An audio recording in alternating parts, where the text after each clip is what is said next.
from that day on, believe it or not, I gave him the trophy. I got the money. I never saw that man again. Wow. Ever again. And it was unbelievable. And they tore me down, make sure it was illegal. Yeah. And so that's how I got started racing. Wow. And then 2 weeks later, the guy saw me in Berlin and then saw me in Lancaster. And that's when the Rupp guys approached me to race for them for Rupp. And it was a full boat. Never bought rented a room, bought a chewing gum, food, everything. I was taken care of for 10 straight years from Rupp. And then I also raced for Chaparral. I was also raced for Bottle, and back then I had a Polaris 650, a 340 cat, and a 400 stock. Rupp. I had 3 brands, all with their lettering and everything.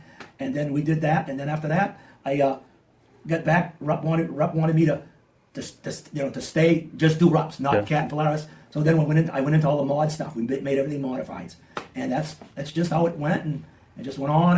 And later on in the years, Mercury called me up, Lyle Forsgren from Rupp, the Rupp factory, because he saw me race at Eagle River out there and got 2 seconds at Eagle River with his the 340 mod Rupps.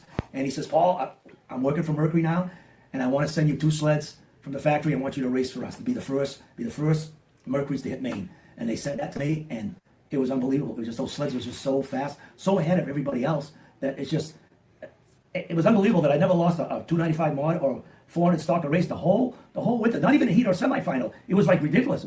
And the worst part is, I got to say this, I only used 4 belts on 2 sleds the whole winter. Wow. It was amazing. And I do all my own clutch work back then. The first year, I didn't even have a mechanic. Wow. You didn't need one. The sled was so unbelievable. All I do was lube my clutches, and that's it, and get my steering down and my studding. Yeah. It was unbelievable. And then in Boonville, if I wouldn't have got hurt in Boonville, I would have liked to have been gone to Eagle River, because I was favored to win a couple of sleds. And there was nothing. It's not like they were close races. They were like slaughters. The machines were so much faster. Yeah. And then I took that year off the heel and came back.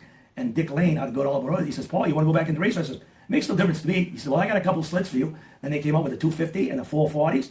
And we took that up to Jaguar. Everybody came up from everywhere. Even Brad Hollins was with me. He raced 3 classes against me. Yeah. He won 1 and I won 2. And that's how we met and became friends. And it was fantastic. And then I won 5 out of 6 features. And people looked at me saying they never thought I'd ever race again, because I had to take a whole year just to heal my legs and my shoulders and arms. But I went on for 6 more weeks and I retired in Lancaster, right here. 12 years when I first started. How's that? Wow. I retired on a Saturday. I didn't even stay for Sunday. I retired on a Saturday the day I started. I says, this is it. I'm done. I had another child coming. I was building a house. I had a fuel oil business. I just didn't have the time anymore. Yeah. And I says, this is it. So, but after that, between you and I, I've been still snowmobiling for the last 22 winters. Nice. There we go. Our good friend, Paul Lamontange. Anything you want to